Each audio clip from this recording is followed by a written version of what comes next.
allow the two It's okay. It's okay. Off your mind. It's okay. Off your mind. Chai! Now wow, people wey suppose talk truth to power don off mic. And if we talk, now 500,000 they go sama us, call them hate speech.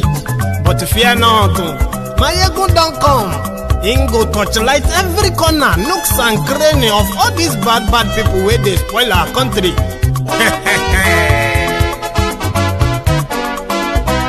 So my people make we laugh, oh, yo, yo. Maiyegun don't come, oh, yo, yo. My people make we shout, oh, yo, yo. Maiyegun don't come, oh, yo, yo.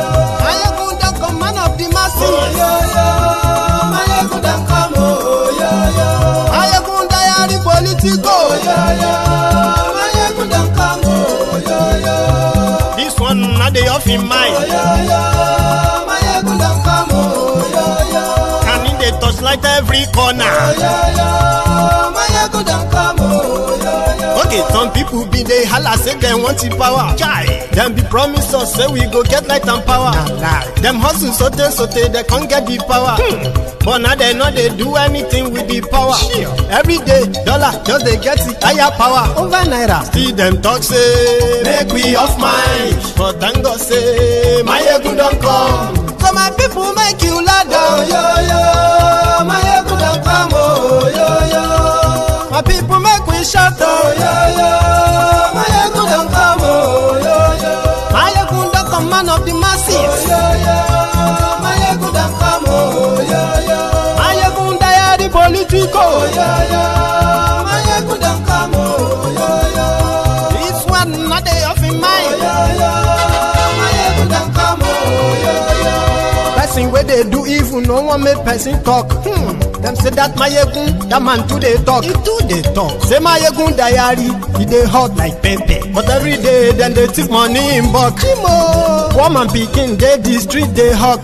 Still them talk say make we no talk. But thank God say Maiyegun don't come. So my people make you laugh, oh, yo, yo. Maiyegun don't come, oh, yo, yo. And people make you shout, oh, yo, yo. Maiyegun don't come, oh, yo, yo. Maiyegun don't come, man of the masses, oh, yo, yo. Maiyegun don't come, oh, yo, yo. Maiyegun diary politico, oh, yo, yo. Maiyegun don't come, oh, yo, yo. This man not the off in mind, oh, yo, yo. Maiyegun don't come, oh, yo, yo. Aha. Now him una don hear all these bad politicians, them we call themselves politicians. Where they thief our money, we no want make the common man get wetin him suppose get for this country. Una never hear something. Now go hear one, Maiyegun, you go show una paper. Maiyegun diary political.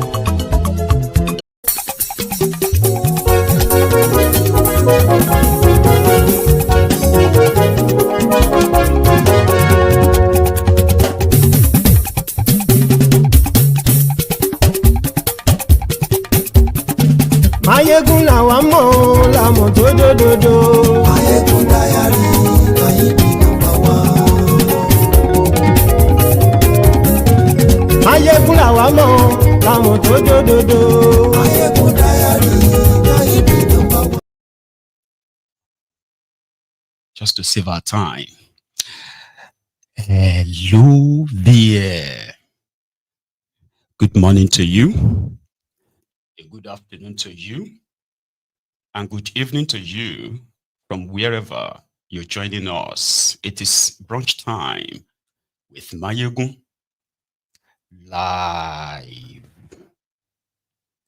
So thank you very much for joining me. I know it is Monday morning for so many of you joining us from the US.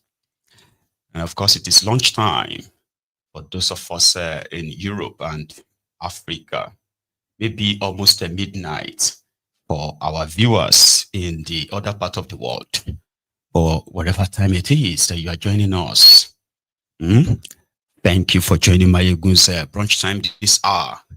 Remember, you can listen to this like a podcast, you know, in your car, right? Or while you are like a shuttling as well, or even when you are doing the house chore, leave it at the, leave it in the background. And for those who have more time this hour, you too can call in, and that is, you can call in anytime. It is an open mic, remember? So once I see your call, I can always take a break and pick it. So this morning or this afternoon, we are kind of like touching on the, the comfort, Emmanson's case, the assault and everything that happened. We have read a lot, and we've even heard from the eyewitnesses, those who were in the same flight with her, but we've never really heard from her. At a point, there was this headline that she was suing the government as well as the airline for 500 billion naira. Now she's debunked that. So she has taken her own time to tell her own side of the story, just to have a closure. As much as the government of Nigeria and everyone involved seem to want to be like, move on and forget about this.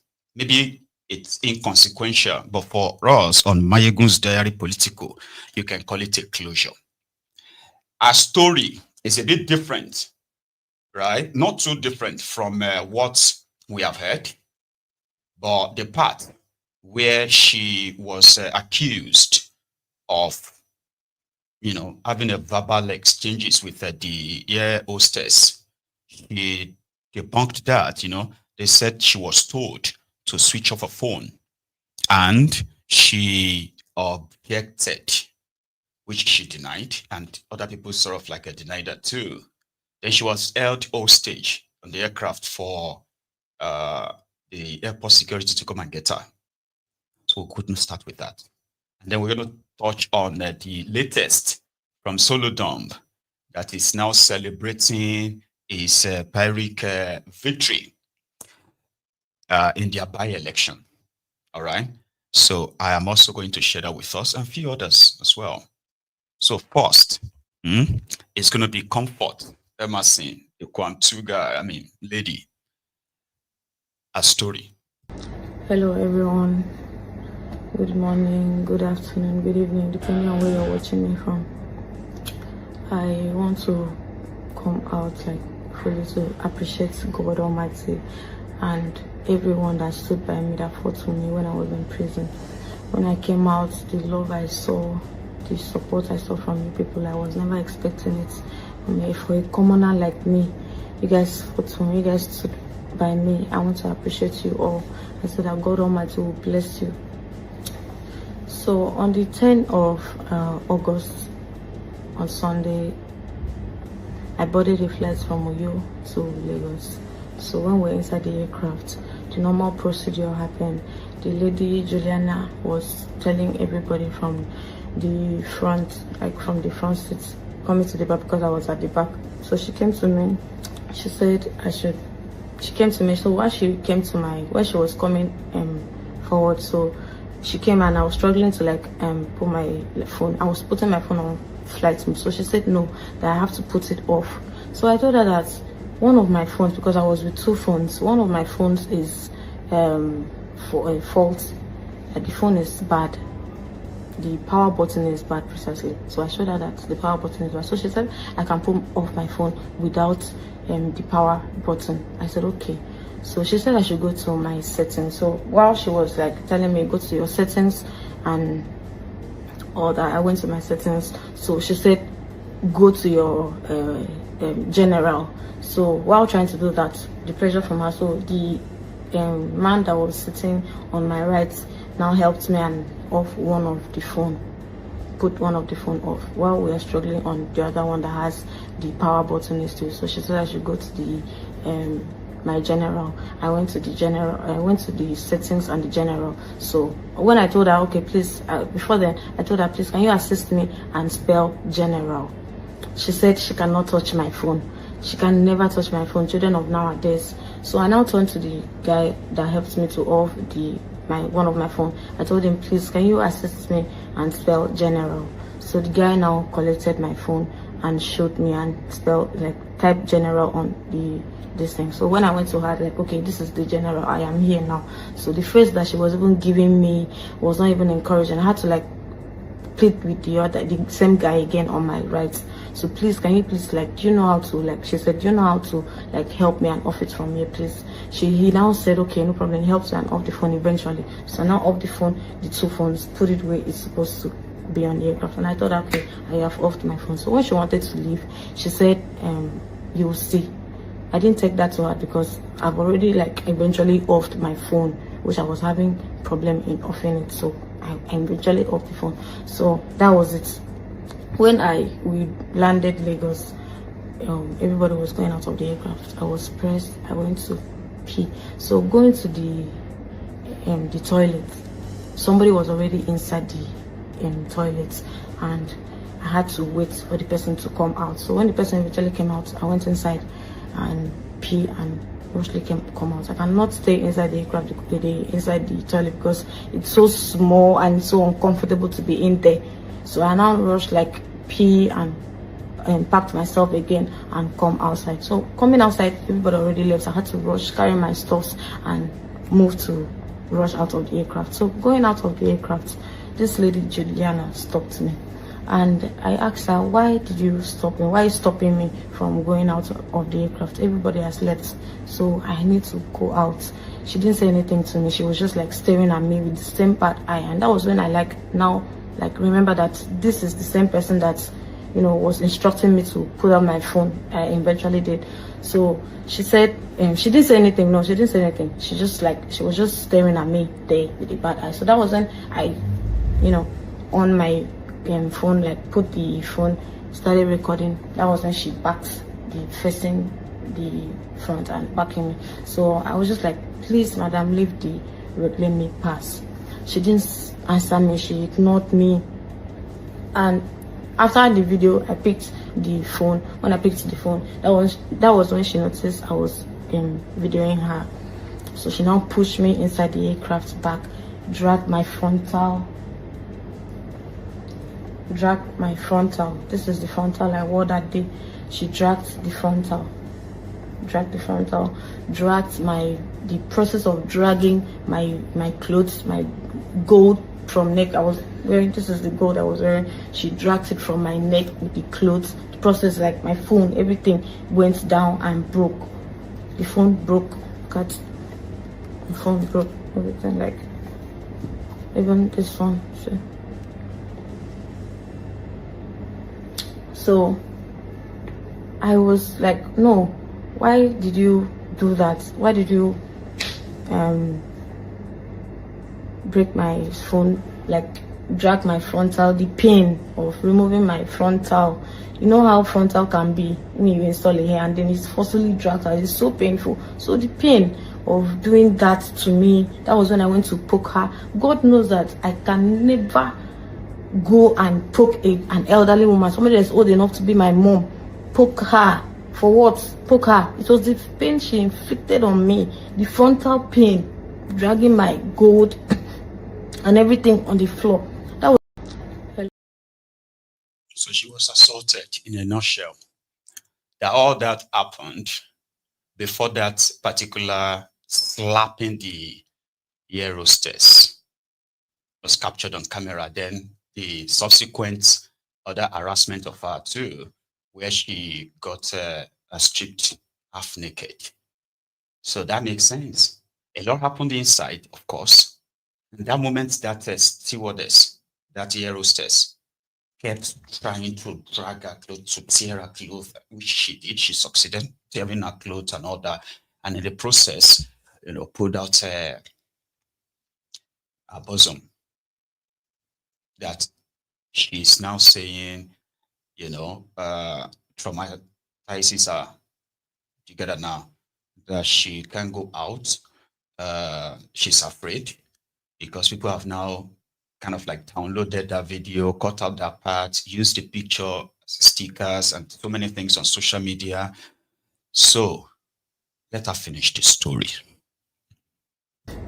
and everything on the floor. That was the anger. I was so angry. I could not even like hold it. That was why I was asking her, why did you do that on the video, the trending video they posted? Why did you do that? Why did you do that?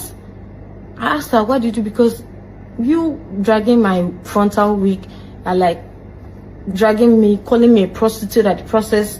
No, I just had to ask her, why did you do that? Why did you do that? That was why I poked her on the video. Why did you do that? So while on that, the whole thing, like those guys came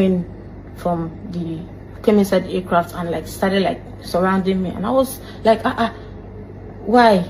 Now dragged me outside. That was when they dragging me from the. You saw how they dragged me from the video. That was what happened. Like they came inside, dragged me outside, and then at the process, she now like dragged my clothes, and the clothes, it was pin on me because it was pin. I thought that was my inner. It was pin on me. The pain of dragging it and its pain, it's wounded me inside. That the pain and everything, the frontal pain, this other pain. I was just trying to like help myself when they dragging me out of the, trying to cover myself. My body was out there, and then they were videoing at the process. My body was out. I was even looking for ways to cover it. Some of them were like trying to like touch me, and I was trying to cover myself, defending myself. Like I was the only one there, and they were like surrounding me, trying to cover myself while they were trying to do video. All of them, they surrounded like videos, cameras everywhere. I was surprised because like I never expected that, like tearing my clothes and videoing everything, videoing me, my body outside, my naked body outside, plus the pain. No, it was so much for one person to play. It was so much on me. I could not like hold myself again. I was just like very angry. Started like asking them, why would you do that to me? Why would you do this to me? And still like video me again and still put it out there. Like the trauma like is too much on me right now, because right as I'm talking to you like now, I cannot like even go out again because my body is out there. People already know that this is the person. They know me. I cannot even like go out again. I'm ashamed to like go out because my body is out there. Some people have even used it to make sticker. So that was what happened inside the aircraft before the incident that I booked her. She already like inflicted pains on me, which I could not bear it. So right now I don't know how I'll just start from looking for work, going for a work interview. I'm into real estate. Imagine me going to sell a house or advertise a house or try to bring a client to buy a house now, and they are looking at my body. How do I even face them knowing that my body is out there? How would I face the whole, like everybody that saw that video knowing that my body is out? How do I even like go for business? Imagine me going for business and somebody's looking all on my unborn kids coming to see that, or a man that will marry me saying that my reputation. No, Jesus. That is why, the reason why I have not come out to say the part of the story is because I was still on treatment. I'm trying to round up my treatment. As you can see, like I'm trying to round up my treatment. That's why I could not come out to say the part of the story, what happened. So that was what happened inside that flight. It wasn't even like a big deal.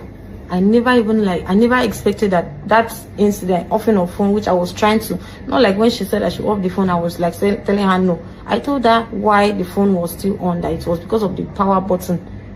So I never like know that it would come out like this, seeing my body outside. People are even making mockery of me, sending me Instagram, WhatsApp, Facebook. My body is out there. So I don't know how I'll go from here, and I really want to continue my life, my normal lifestyle. People that knows me knows that I am not really a social media person.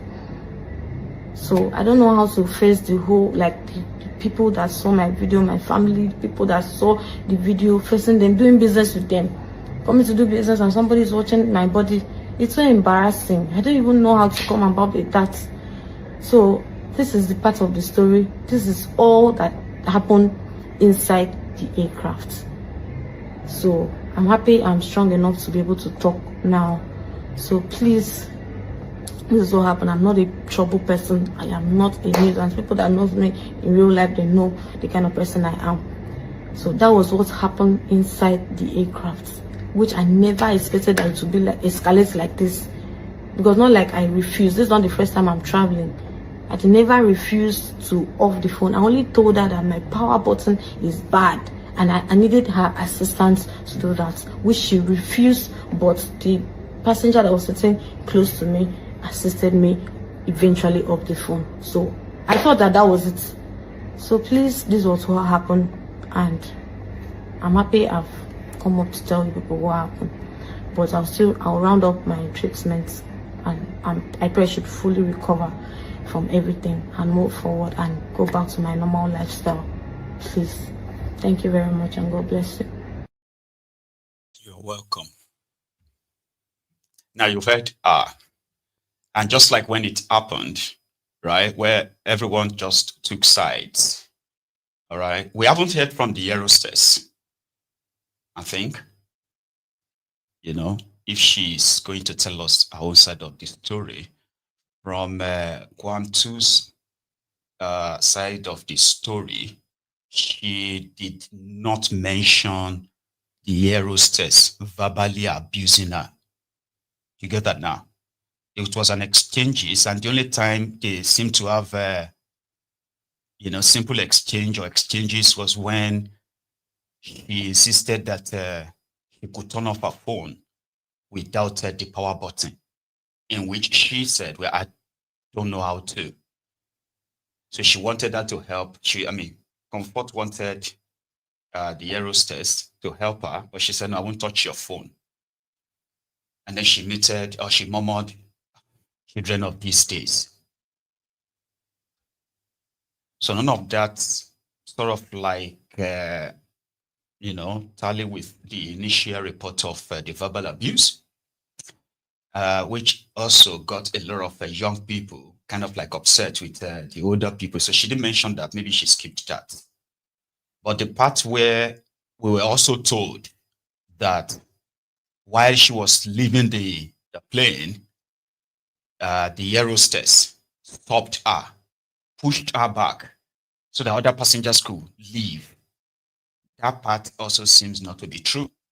She was last to leave the aircraft, which gave the aerostess, I believe, the ample opportunity to engage her and, held her back. So she said she went to the toilet, right? And then she came out. That was when the aerostess was like, no, you're not leaving. They didn't have any arguments, from the flight. It was just like, a directive that caused kind of like a conversation. Right. She says she is traumatized. To be sincere, no human, right, would experience what she experienced and not get traumatized. There is no much how hard woman that you think you are. As I am right now, if I have my nude on social media, as old as I am, it will actually break something inside me too. I'm just saying. Except if I've always been like on that line of, I don't care, taking my nude and sending that to someone. Do you get that now? So I understand that part. She didn't get, I don't think she gets the kind of support that she was supposed to get, coming from the society where do your best not to be a victim of the system. Because Nigeria is a place where, the victims are pretty much blamed, and she's receiving most of that right now. So she would have to deal with that psychologically for the rest of her life, because people will move on. Only that, of course, they will always remember too, like whenever they see her and all that. So she's not a social media person, ironial, because when the Ronukus decided to pounce on her, because they were the ones, the Ronukus were the ones who started sexualizing her. They were mostly the ones who weaponized that picture. They searched for all over the social media. Yeah, the APC Ronukus. Yeah, they searched for her pictures all over Instagram or everywhere, and they got a lot. It got a lot of raunchy pictures that they believe that, oh, she's this, they profiled her. Now she just said that she's into real estate, which means she has a job. She has a job. But the society already kind of like, because that is the Nigeria you come from, unfortunately. Or maybe that is what the world is today. But normally, do you know something? Normally, the system would have protected her to some extent, by at least going after those who probably continues to troll her and all of that. But I would be shouting a very much, a different territory if I keep going now, right? So that's Kwam2, excuse me, Kwam4's side of the story. Now it's up to you if you believe her or not. There are some things that whether you believe her or not, there are some certain things that you cannot just push aside. Mental health in all of this. Now let's leave that. Yesterday was the time that those who outrigged the others celebrated their own Pyrrhic victory. Victory that is, more or less like a written. And everybody saw how it all played out. But yet, they are all taking the victory lap. So one of them is Soludo. He was, he's currently campaigning for his own second term too. So to him, that by-election for what's his name again?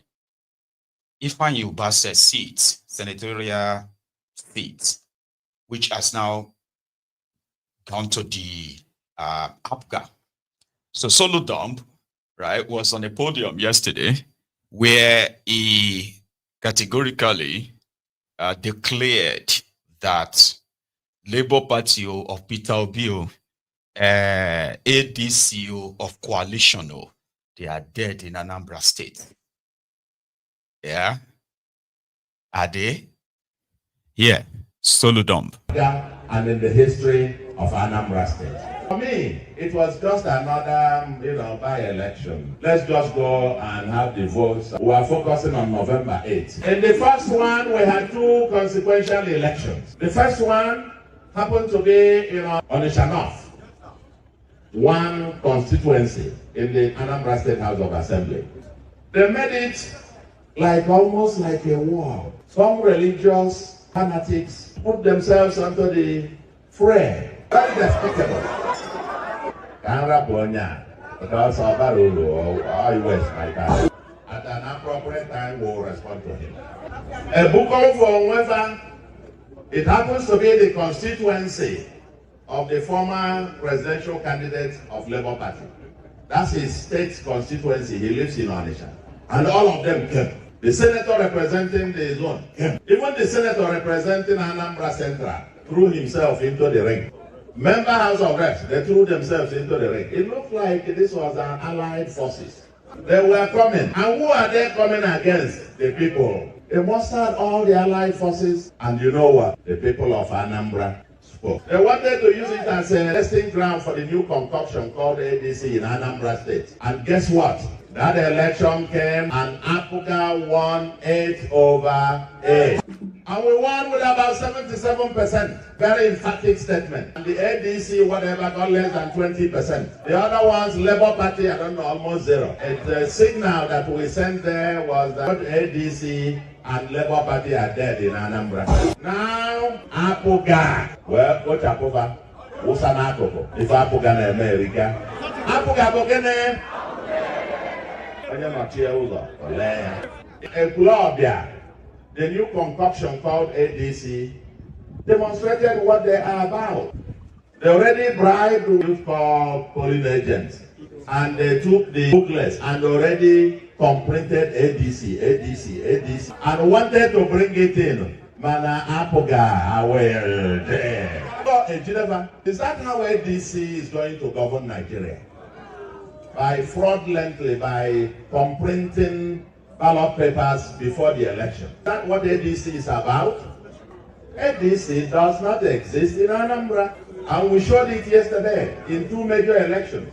They are not on ground. They have no support, even in their home, even in their polling unit. ADC, Association of what? I don't know what they are called.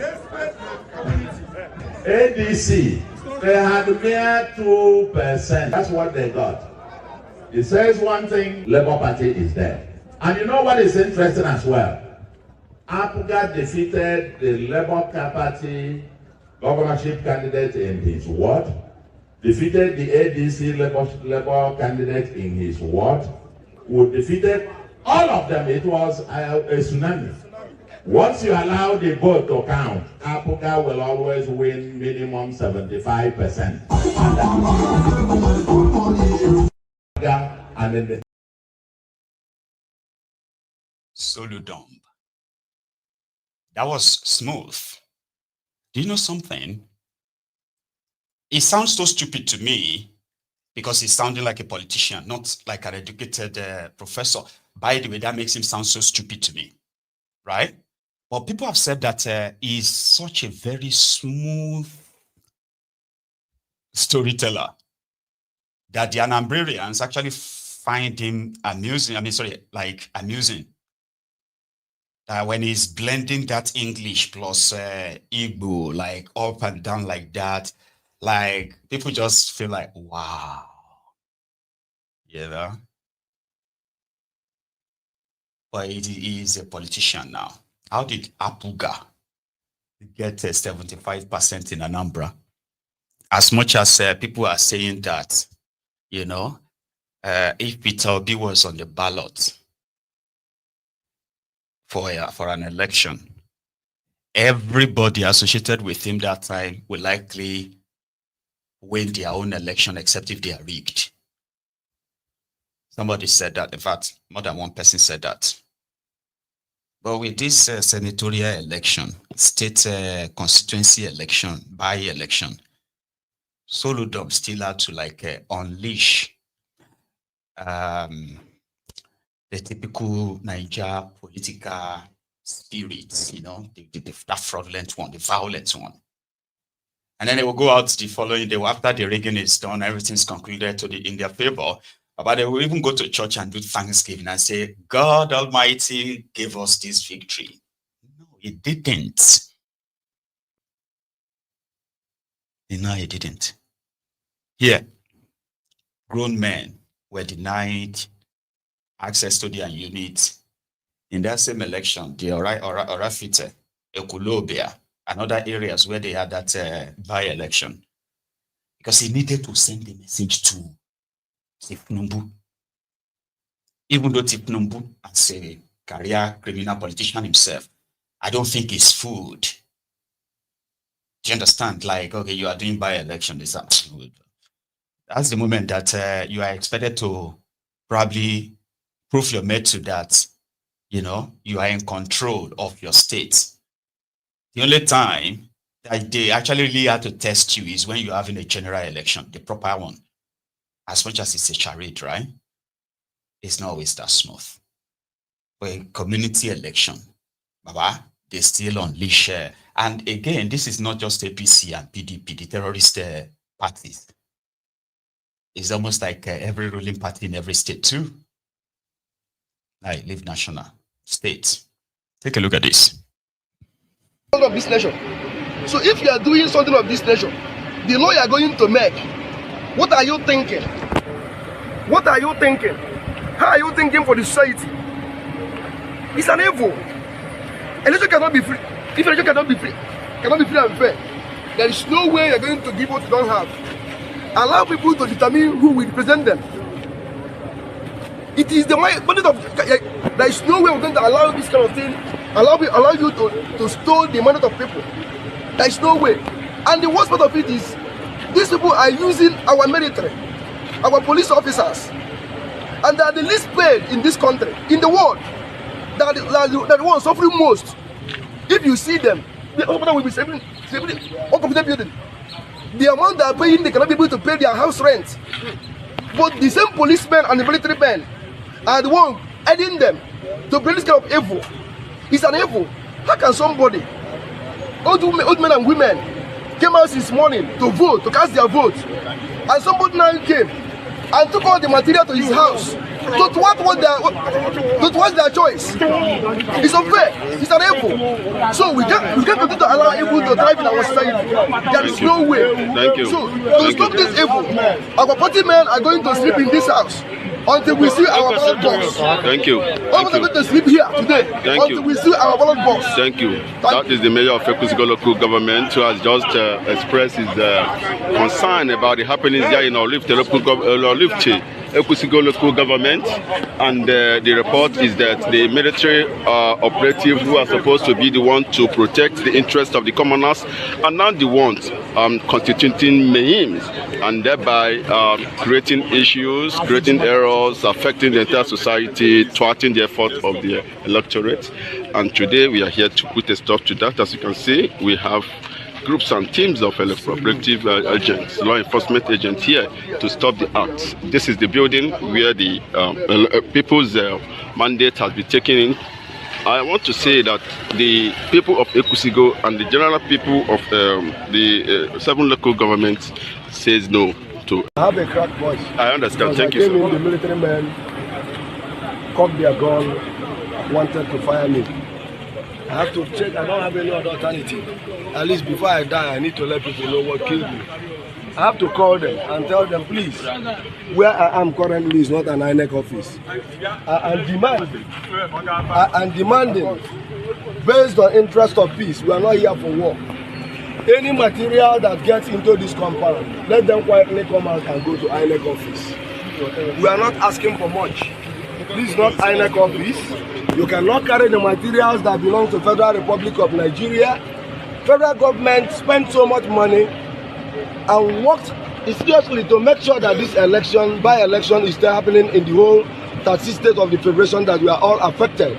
And today, we are all seeing that what is currently happening is a full sabotage of one person thinking that he has the authority to manipulate the people who have wasted their time, their business closed for today, just because they want to vote and make sure we have a proper representation at the floor of the Senate.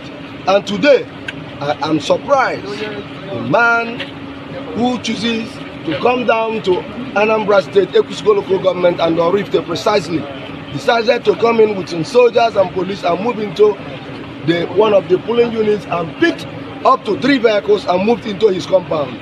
We are no longer going. Let us do the general collation in his house. So it's better we get the consent of chairman of INEC. Let him give his directive. Let us know if we are collecting here. Let them open the gate for us. We have some of our INEC officers. They are willing. They want to go to INEC office where collation is meant to take place. But if they have changed the directive that the collation is taking place here, that's why we are here. But if it's not taking place here, let the INEC staff, the artwork staffs, let them come out. If in any way that they have business to do, they can return back to conclude their business, but submit all those materials that belongs to government. These are taxpayers' money. These are taxpayers' money. That's what they use to make sure that we have a problem. Guess what? They've announced winners, and Soludo is already on a victory lap. We have buried them. People don't love them. They don't have any supporter here. They are dead. We are in control. They are in control, of course. Where a politician could just drive about with the police, the military, drive around and pick up all the ballots, the voting materials, and just take them to his house. And that is not even the, that's not even the crux. Nigeria policemen, security officials, they were in front of his house, understanding that somebody has just committed an electoral offense. But he's a chief. Did you see the house? Inside the house, they are thumbprinting for Apuga, Apuga, Apuga. And eventually, Apuga has been declared the winner. That is their democracy in that contraption. unfortunately. That is their own definition of people's acceptance. Because in their own mind, it doesn't matter how they got the victory. It doesn't matter. You know, as long as you have it, just get it first. Let people say whatever they want to say. You get it first. Morally bankrupt people, parading themselves as your leaders with just one single intention: to rob you and then blame you for why things are not working. Because you are always abusing them. You are always cursing them. Instead of you to be praying for us, you are cursing and cursing. Can't you see that your curses is the reason why the country is not working? And again, do it again and again and again and again. And make as much money as you can and get out if you want to. Or just stay on and die in giving people mystery. It's the same. That's the same everywhere. So when you look at the center, just take a look at wherever you see at the center, just know that there's a, what they call the microcosm of these same elements in different, that component, the unit of the federation is a smaller one like that. So people are like, where do you want to start from, They dedicate so much energy into how they want to win the next election, to prove that they have this political sagacity, political this, they know everything, know how, and all of that. You can't beat us. Now they get the power. When it comes to governance, they will send everybody to church and mosque. If that's not enough, they will send you to Mecca or Jerusalem to go and pray for good governance. After doing all of that, being smart, being this, that, to gain power, to rig election, to all these things they put into it, only to flop in governance. They are also kind of like rung up right now for this year 2027, including the ones who are currently destroying Nigeria. They are more kind of like mentally preparing for next election than mentally or physically or visibly, doing the real work that they snatched for themselves. Because that's what happened. It's always the best regards you win. In Kano, a local government chairman on election day was actually walking like this. Have you seen this before?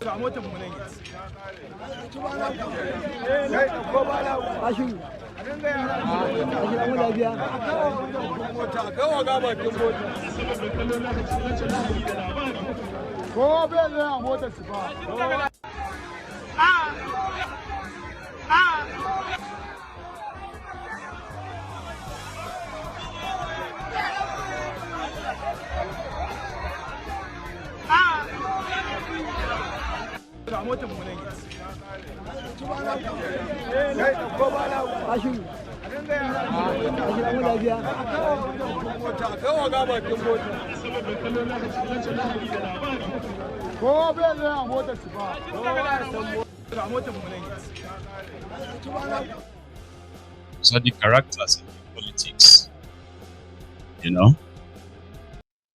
sorry about that. Those are the characters in their politics. If you can control an army of political thugs who are willing to die on your order, you are considered an heavyweight, a political heavyweight in Nigeria, and nobody wants to joke with a political heavyweight. I'm from the southern part of that country, and I have actually seen political thugs in action several times. But you know something? They are very much discreet. In northern part of Nigeria, especially in Kano, where the involvement of the political thugs is so much like well pronounced, they don't hide it. They walk about with their sticks. The difference between them and the southern political thug is that the southern political thugs uses guns. So they don't carry sticks, they don't carry all this open weapon, like they used guns. And sometimes the political class would dress them as security officials. Thugs, though. I think I have once seen one top criminal in Ijebu, dressed as a DSS official following Benga Daniel. I've seen that before. I've seen top, cultist, murderer in Egba, Abeokuta, and the environ, who became security official to Irokunle Amosun in Ogun State. They would dress them in this long black suit or jacket.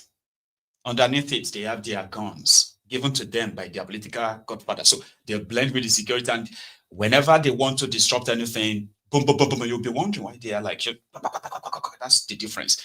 But that is the politics of Nigeria. Openly. So whoever can get more of that will win elections, because they need to scare people away. And if you hear that social persons, they are coming, they are brutal, they will kill you and nothing will happen. Because you probably will have experience of people they've killed, that nothing happened. That the worst case scenario is that they take them to prison, and maybe for a few years, and after that they are back for the same job, political outing or political thuggery. So you will think a professor, a former central bank governor, I've been a governor of the Central Bank of Nigeria, an economist, you say, or probably like an educated man, well-traveled, well-exposed, connected, I think. Globally, somebody like that will frown at any form of violence during elections and all that. In Nigeria, you have to be violent, and you cannot be half of it. You have to be full hypocrite about it. Kill as many people as you want. Give a dog a bad name to hang it. They've done that severally. This man has done that. The last time he was clamping down on the herbalist, he blamed them for the moral decay in the states, as well as for the increase in crime in the states. And he made that a state policy. He went after a few, made noise about it, and then now I don't think he's making any noise, and the insecurity persists. Just last week, a governorship candidate of AAC in that state staged a lone protest to the government house, demanding to see Soludo, But thank God, I just remember that somebody commented on one of my videos, and it was like, Mr. I was like, yeah, that means you're actually like watching Maiyegun to the point that that it won't talk for. You know why? Because if I'm to address it in Yoruba, there are parts where I'm going to be saying, show now, show get it, show understand. Because I feel like I'm actually communicating. So using my you can actually like slag me with that though. All right. Anyway, as a professor in Nigerian politics, right? Don't buy any form of their what do you call that? Don't buy any form of their posturing. They are all as dirty. They are all dirty bags or debt bags that are contributing to the rot in that contraption. You just need to probably pay attention, right? And I am very much, I'm always very much like interested, or kind of like always pointing out the parts where, I say, check out on what these guys are doing, not what they are saying. Because typical Nigerian politicians want you to, they are very good. They are actors. They can act any role. If you want them to cry, if you want them to act like the most compassionate person, if you want them to act like the most evil, they will do just everything. If you want them to act like a pastors that can quote Bibles, if you want them to read the whole Quran for you, they are experts. They are actors. And it is all for one thing: get as many people as possible to become so gullible enough that they become so dependent on them. Let them vacate their thinking faculties and probably like just sublet that to you and say, do it for us. I don't have to think. You can think for me. Say, where did you hear that from? Governor Maiyegun said it. If Governor Maiyegun said it, then it must be true. But have you ever thought about it? Like, have you done your own background check? No. Since Governor Maiyegun said it, right? It must be true.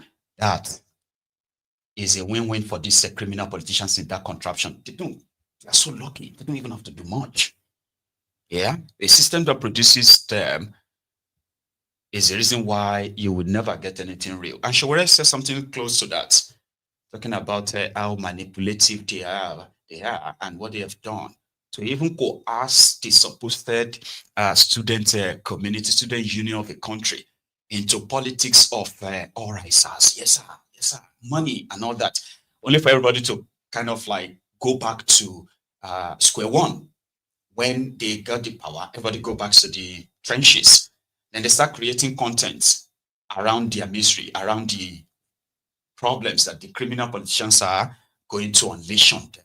That's what Shura said. And not until everybody realizes that you are all being played in this whole scheme, right? We are not getting out anytime soon. Sure. You are special assistant to somebody who's already a special assistant to somebody. Yes. I'm not kidding. Yes. Even all these NANS leaders, they have special advisors, special assistants. So if your ambition is to become a special assistant, you will not understand the Showore who is wanting to become a president of a country. Because your ambition, if we help another young person who becomes president of that country, then Nigerians will be celebrating the person. But bring a vibrant young person to Nigeria, they'll be talking down on the person. Are you getting my? So there's a problem of ambition as well. That a lot of young people, and I think we've discussed it before. Now that calling people young people is not a political movement. It's just a demographic. You are youth, young people. You are old people. And I've said this severally, I don't have problem with old people. I have problem with old ideas. That's just my own problem. If you are a responsible old person and you are still sharp upstairs, I trust you more than a lot of young people. People like Yaya Bello, they are young. Melai, they are young. You know, all these, even all these your NANS leaders we are talking about, I don't know young people. They are young people, but look at what they are doing. They are more interested in sustaining the rot in Nigeria than creating even a path for their own development and progress. They are young people. So that is my answer to people who are saying, oh, will it be possible for people like little people? If you don't have an ambition to elect a sharp person, a young person, someone who is physically, mentally, and intellectually sound, there's no way the person can become president. You can joke about my numbers all you want. Oh, Showore doesn't get more than 50,000 votes.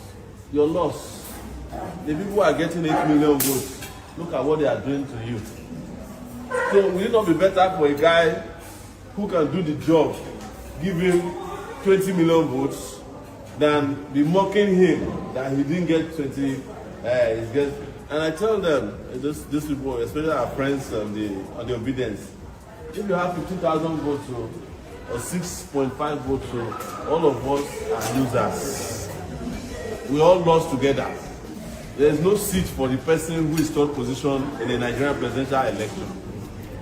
There's not even a seat for a person who is second position. So, but you are saying it out of ignorance. Instead of you to look at it and say, look, I'm ashamed of myself that my country is not governed by a sharp person. And if you are not presenting yourself, let the best be presented. Let the best win. So at the end of the day, we are going to keep abusing ourselves on Twitter again. These idiots will win again. And we start wailing and creating content around our misery. Does that make sense? This is something we can solve. I am saying it to every one of that seated here today, that I can govern this country just using a laptop. I don't even want an office. Just give me data and a laptop. I'll be governing Nigeria. Everybody who is my minister will be doing Zoom meetings. Opari, Every evening, I'll come on my Facebook page or TikTok and tell you how much we have, how much we are spending. I'll break it down for you. Does that need an office? You don't need an office.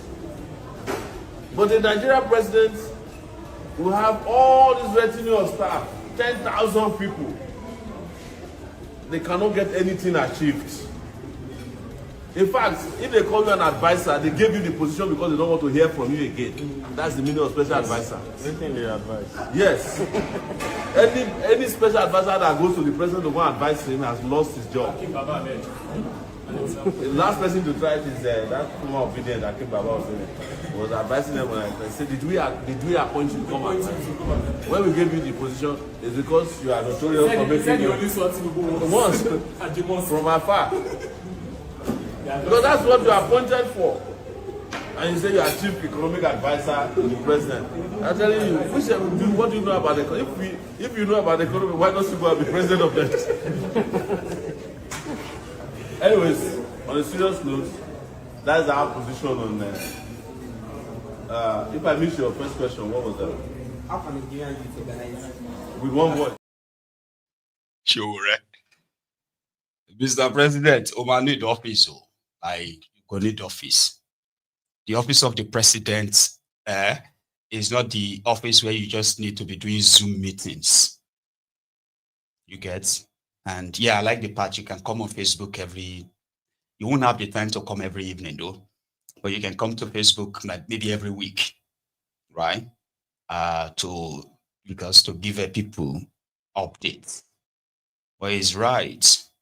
You can run a country, right, very well, smoothly, without these badges, or this army of praise singers, ass leakers, all right, sirs, who are just pretty much overfed pigs, who contribute zero, but they take a lot.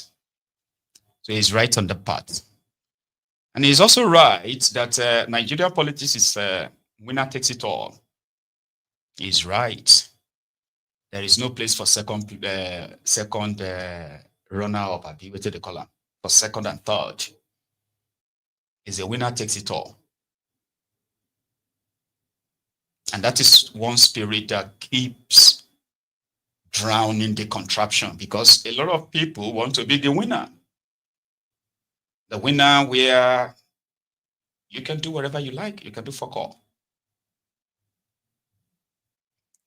Libabs, Baba. So I was probably going to say it later in the evening, but make us say it now because, maybe all of us get that, what is it called? Next hour is not guaranteed, you know what I mean? So make us say it now, so I won't regret. And I wanted to say happy birthday to Libabs, Ulutu Agba, Abake Bell. Kọ́lọ́n tó bá kó tó bọ̀ bá mú ilé mi gùn o. Ìjẹ̀bú pọ̀ kágbọ̀nrẹ̀ bá sẹ́n ṣọjọ́ òkú rẹ̀ ṣóun yẹ̀. So every time, bàbá tẹ bá ti ń sin báyìí, àsínlà ni o. Ẹpọ̀n àgbò tó tẹ̀ mí dẹ̀rẹ́. Yorùbá bọ̀ wọ́n ní ẹpọ̀n àgbò tó mí, ìwúrọ̀ àgbò tó mí, kọ́ mi ni kò ní já. Happy birthday to you, Baba. In good health. And I really, really pray that you have that long life in very good health, because your presence is quite impactful, I have to say. From all of us in the Yoruba Union, we say happy birthday, Baba. And from all of us in the temple too, the temple of truth, we are also saying happy birthday. So, Ulutu Agba turned 64 yesterday. And maybe when you turn 65 or your 70th, we should actually have one in a lifetime party where all of us will come to Ireland. So you shall live long, Baba. God bless you. So that's Ulutu Agba there, Labors. So if you see this video and you do know him one-on-one, that's me reminding you, please send him your love. So, Shore, Thank you. And in a situation where people can't be allowed to choose their own representatives, we shouldn't forget that too. Okay, a situation which is partly what Shwara is saying too. Like Shwara is kind of like speaking in parables, not so parably, right? Because it was there saying something about except everybody come together. Shwara won't come together with just everybody. So Shwara is kind of like appealing to the general people, like all of you who possibly have your preferences, that if you want to get rid of a rotten system, why not send the smartest person? Rather than divide yourselves enough that the worst of you are those who are leading you. Is right.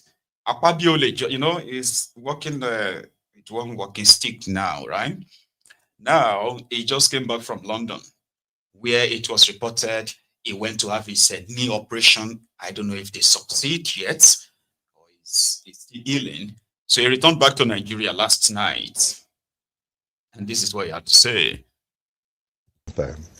And today we were able to work together harmoniously with members of the executive. They put together major tax reform bills, 4 of them, that would revolutionize Nigeria and enable us to diversify our economy from being a mono economy into an economy that can also depend on taxation. Before the evolution of oil, crude oil, governments, communities were run through taxes and through contributions. So Nigeria is looking at that era. So we are looking at a post-oil economy, post-gas economy. What can we do? We must exist. And so that's what the tax reform has done. And we also looked at the most vulnerable in the society, particularly people who earn below 1 million naira. Should they be paying taxes? And then we also mentioned to them the fact that if you are on a minimum wage, you don't need to pay tax. And this is part of the innovation that this administration has brought to bear. And the world was quite impressed. We also told them legislations that are in the making, such as the gender equality issue. We may not achieve gender equality, but we said gender inclusion. We want to make sure that we have more women in the parliament. And so we are trying to look at ways and means of achieving that, to ensure that next time we come to the Senate, for instance, we will not have only 3 or 4 women in the Senate. We should have more women in the Senate. And then, of course, we made sure we did not touch the seat of senators. So that means that we are tinkering with parts of the Constitution to see where and where we can include more women in the parliament without necessarily touching the current constituencies that have been created by the current Constitution. So many other amendments. And they were quite happy, at least judging from the ovation that we had. So thereafter, I proceeded to 1 or 2 countries because we are on vacation. And and today I said I can't stay too long. I miss my country. So I rushed down this morning only to see you waiting to receive me. Thank you so much. And I also noticed something. There were lots and lots of rumors. Where is the Senate president? so I said, oh, I thought people didn't love me. so I had thousands of calls from everywhere. And I kept saying, I'm okay, I'm okay. And they said, are you sure? Are you sure? One particular emir, I won't mention in them, His Royal Majesty.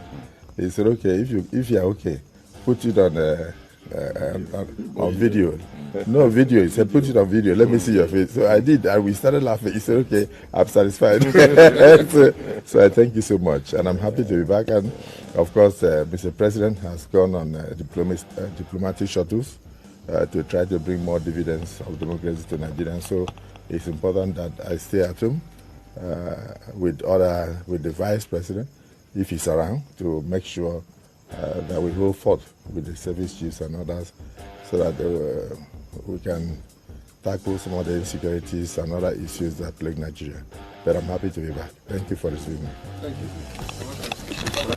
àmọ́ ọ̀rọ̀ tẹ́ gbé kalẹ̀ yìí ó dàbí ọ̀rọ̀ ẹni tí ọpọlọ rẹ̀ yòrò tàbí ẹni tí Ọlọ́run fi síbi aláṣà àwọn ọpọlọ rẹ̀ bí ọpọlọ ikú.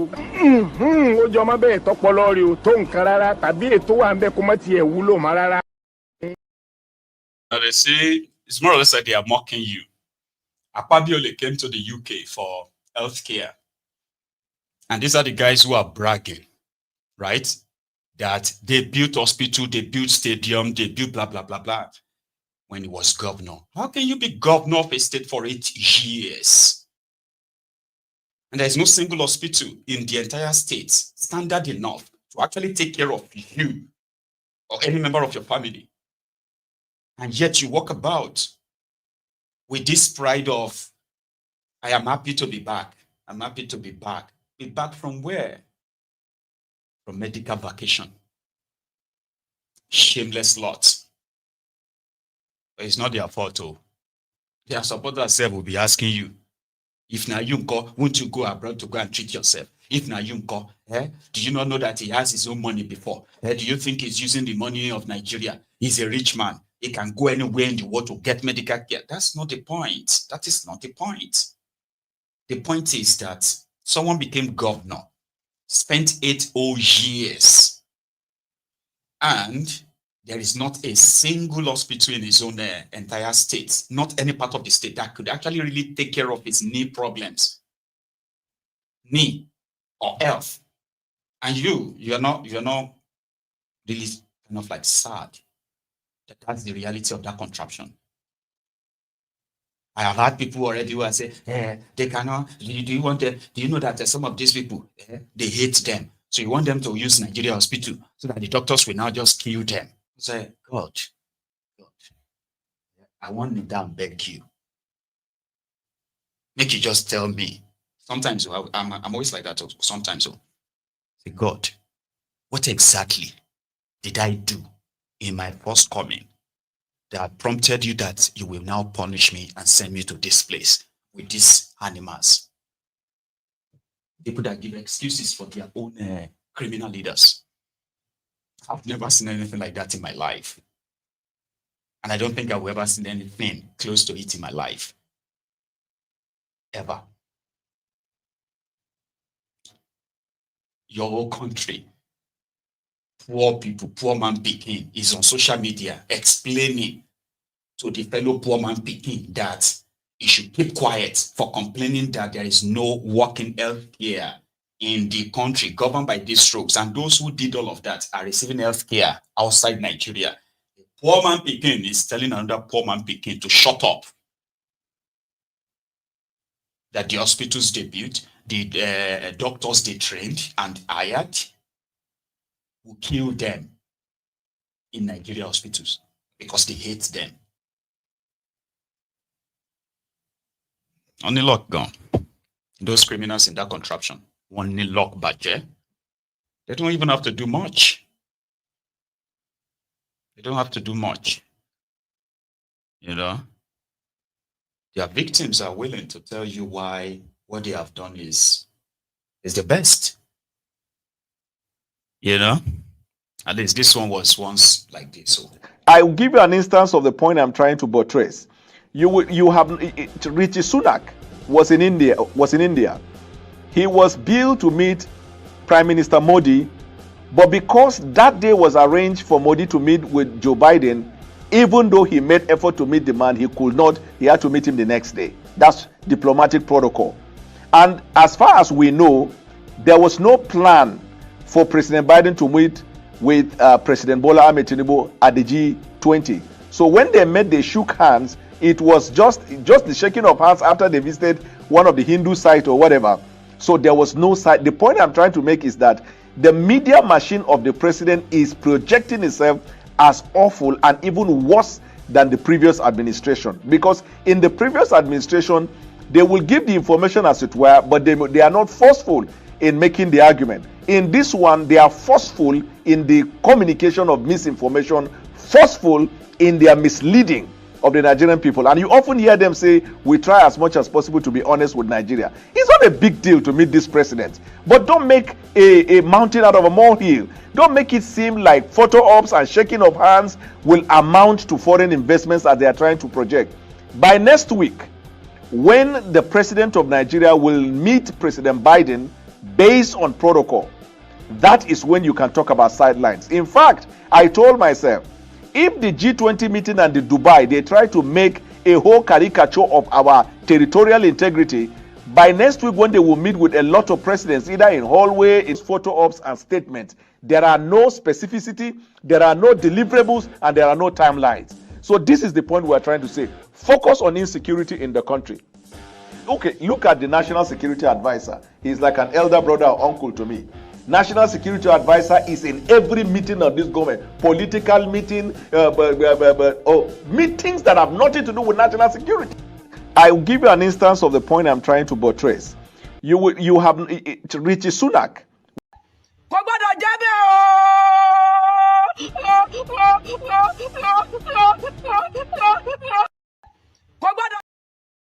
Àwọn èèyàn kéèyàn, àwọn ẹranko ṣènìyàn ṣẹranko.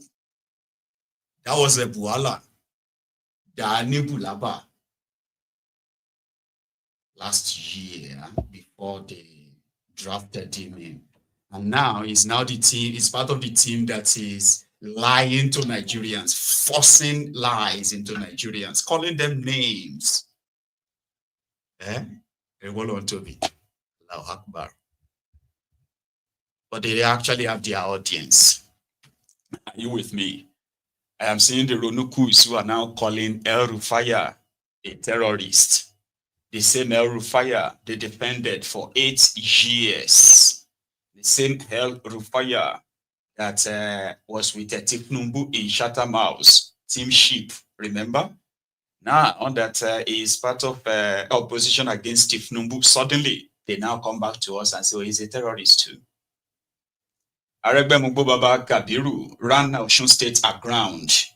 He was the first person to bankrupt a whole state in Nigeria. At a point, while other states were collecting 4 billion, 7 billion monthly allocation, Osun State, they collect 500 naira. And that one is just like, make account no go red. Like Osun was bankrupted. Why? Aregbe Baba Kabiru, with his own fraudulent policies, contract, and the rest, wrecked the whole state, started paying workers half salary. Yeah, because they were so broke. But guess what? Because Aregbe Mugbo delivered the Osun State to APC, he became a minister afterward. And of course, he was a progressive to these Ronukus, the Ronu Nazis.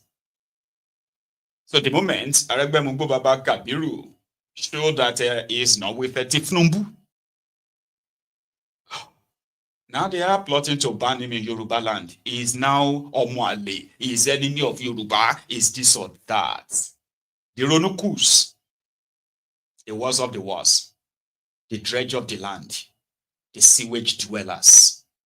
We call them the voluntary slaves too, or the crumb eaters, the crumb chasers, the ass lickers, the all risers. Bunch of never-do-wells. They did same to Pastor Ruga, Ikene Shatabantu, Agbowori Baba Oja. I'm talking about Oshimbade, the special advisor to Bokwari on burial arrangements, condolences visits, as well as a trader money or market money. They called him a betrayer. They printed posters in Abuja. They pasted posters in Abuja with his picture, and they called him a betrayer for going into the same, what do you call it, contest with the thiefnubu, Ronukus, the dredge of the land. Call them that. So when you now see Dani Bulaba and his likes all over the place, hitting their shit, you know, scooping their own vomit, become so shameless. Well, that probably will give you the textbook definition of the mental disorder that has pervaded the land, where lunatics are now controlling the asylum. Just saying. So when you listen to these guys and you're like, oh, it's making sense, you are just the fool. You are the reason why he's still eating. You are the reason why he's been able to pay his, he's been able to possibly take care of his family. Your foolishness. That's what they are paying him for. For shame and moral. No. That's far from them.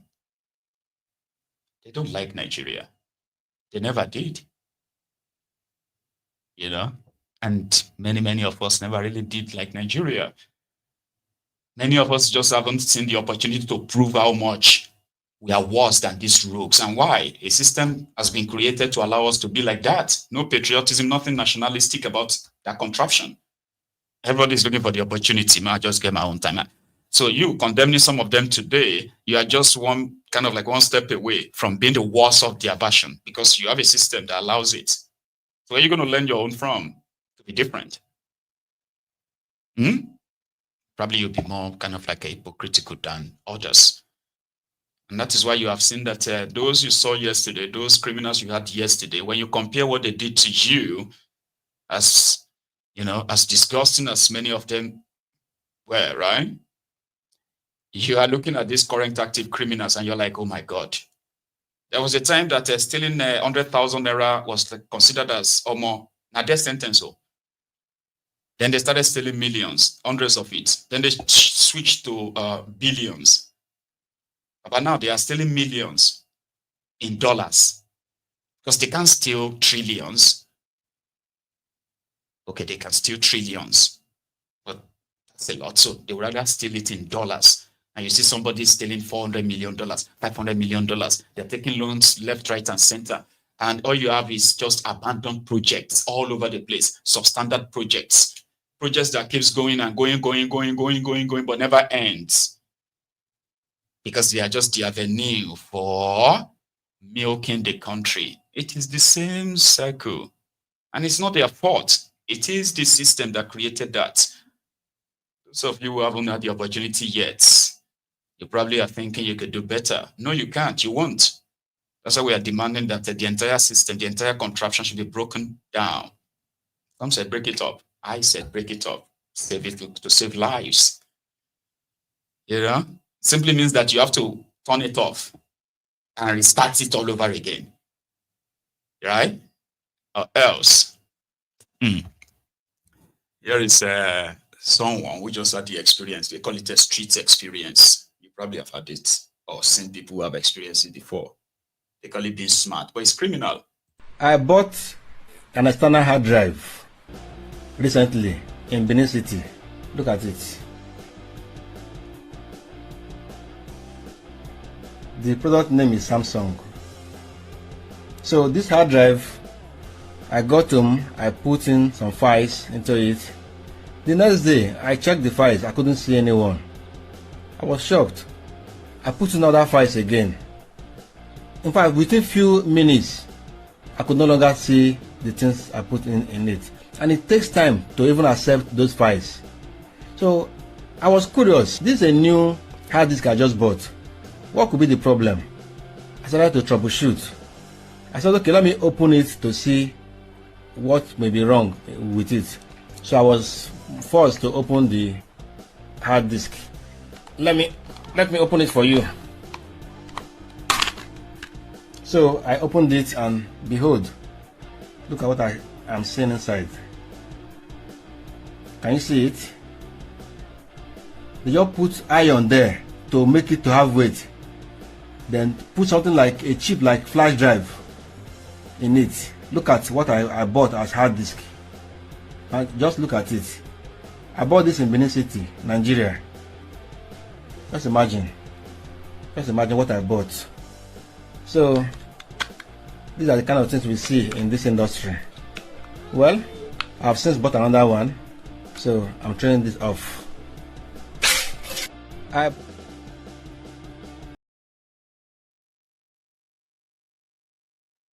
Somehow you say, oh, you should report it to the police. If something like that happens to you, right? That's pure scam. And if they say, go and report to the police. Others will be like, which police? Which one? Maybe these ones. Let's report to these ones.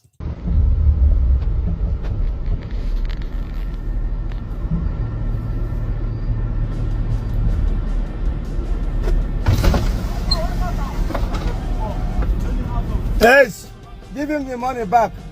Yes, stop. Stop. Give him that money back. Go and give him back. Commander.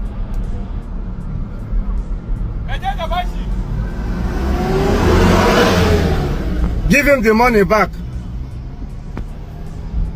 Come, why did you collect money from him? Why did you take money from him? Did you buy anything from him? Did you buy anything from the driver? No. So why did you collect money from him? Why did you collect money from him? Shut up your mouth. Who is your commander? Go like this. Go like this. Why did you collect money from him? The other day, CP Imo State Aboki went round warning the whole vehicles. The drivers, what is going on?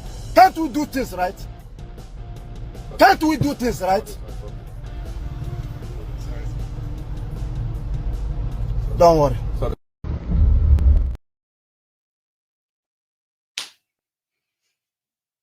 You know, the people will go report to be that some people are carrying out a fast scheme or scam, and they should be rounded up when they are busy on the road collecting their own rubber. And you know something? Is it that one that you just watched? It's just one. If you're traveling from Benin to Asaba to Nicha, and you're going to the inner eastern part of Nigeria. So I'm going to stop at Onitsha. Between Benin and Onitsha, that's second Niger bridge. I've been at first Niger bridge. You will meet nothing less than 72 checkpoints, all doing the same thing. 100 naira, 500 naira. In a single day, they are extorting more than 20 million naira from commuters. And that's a lot of money. Yeah, that's over 600 million naira every month in one route, just one lane alone, just that axis. Think about other places. The other day, Abuja-Lokoja Expressway got blocked. I shared that with us, right? Abuja-Lokoja got blocked by truckers. They were protesting a DPO, divisional police officer, in that axis, in that Kogi or whatever, right? Who imposed 50,000 naira bride on every truck that drives through that axis. They mounted a roadblock there, collecting. Imagine, truck drivers, you have to pay 50,000, like you have to pay a toll to a police officer, a DPO. You know, it's all effed up, man. But may God no allow them to kill you. Sorry was the one who said that. I said that. Well, how many times would they tell you that Nigeria is not for you? How many times would they tell you before you know that Nigeria is not for you? Now they never leave you. They have left you behind. Photo, not be juju be that. Sorry, oh. May God not allow them, make them kill you. 70 years old man. May God not allow them, make them kill us. Have you now, when Nigerians talks and speaks about all of their woes, they wrap it up with, oh, now only God go help us. It's sort of like a defeatist statement. So, brethren, thank you very much for your time again this afternoon. That's the brunch time. There. I was going to take calls and I've waited for 90 minutes. I know some of you have started like trying to call through and all that. I could seize the moment, get an early break, and also refreshed to come back later in the evening. So thanks for your time. Please, as you are signing out, right, like and share the broadcast. Subscribe if you haven't already. I will see you later. So good afternoon.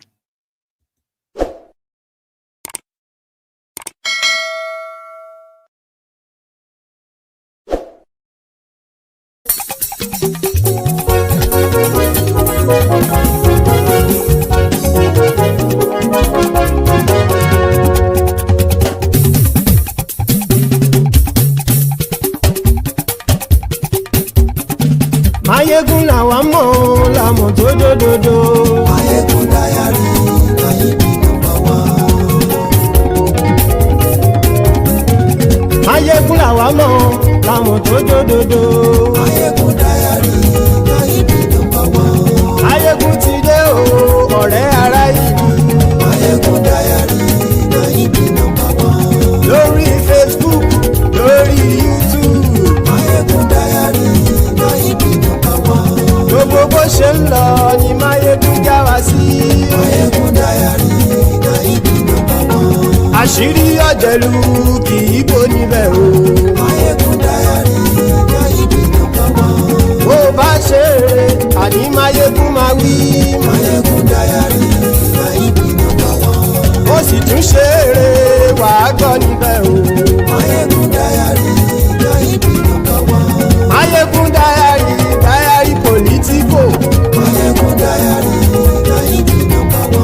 Godfatherism kò sí lọ́rọ̀ Maiyegun. Maiyegun Diary Nayibi #1. Ẹ farabalẹ̀ sẹ́ o kẹgbọ́rọ̀ lẹ́nu o. Maiyegun Diary Nayibi #1. Àní Maiyegun làwa mọ̀ tó dòdòdò. Maiyegun Diary Nayibi #1.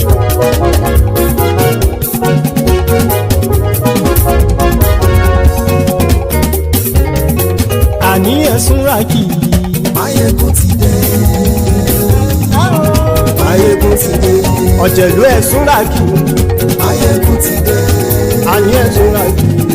Maiyegun ti dé. Lórí Facebook. Maiyegun ti dé. Àní ẹ̀sùn rákì. Maiyegun ti dé. Lórí YouTube. Maiyegun ti dé. Àní ẹ̀sùn rákì. Maiyegun ti dé. Bọ́ bàbá gbé wúrẹ́. Maiyegun máa wí. Àní ẹ̀sùn rákì. Maiyegun ti dé. Ijó ìgbádìyẹ. Maiyegun máa wí.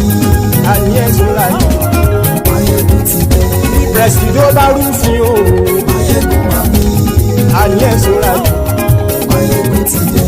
Gómìnà kówó jẹ. Maiyegun máa wí. Àní ẹ̀sùn rákì. Maiyegun ti dé. Ọlọ́pàá ti ń gbà rìbá. Maiyegun máa wí. Àní ẹ̀sùn rákì. Maiyegun ti dé. Aṣòfin tí ń rúfin o. Maiyegun máa wí. Àní ẹ̀sùn rákì. Maiyegun ti dé.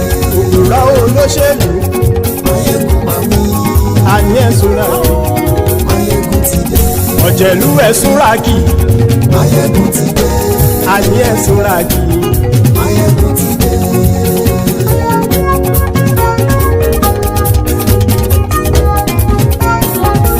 Maiyegun ti dé. Gbogbo ọ̀jẹ̀lú ẹ̀sùn rákì. Maiyegun ti dé. Gbogbo ọ̀jẹ̀lú ẹ̀sùn rákì.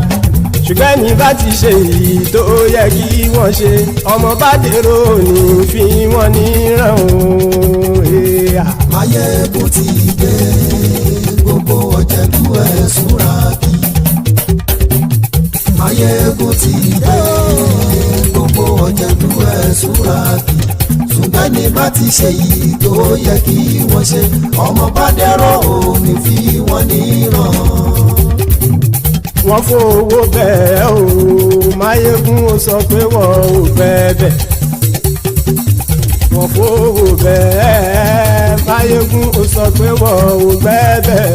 Oníkan ṣáàtì ṣe èyí tó yẹ kí wọ́n ṣe fáwọn ará ìlú tó gbé wọn débẹ̀ o. Maiyegun ti dé. Gbogbo Maiyegun ti dé gbogbo ọ̀jẹ̀lú ẹ̀ súnra kì ṣùgbọ́n ní bá ti ṣe yìí tó yẹ kí wọ́n ṣe ọmọ bá dẹ́rọ̀ ò ní fi wọ́n níran. kì máa yí ṣeré ọ̀rọ̀ yìí kì í ṣẹ̀fẹ̀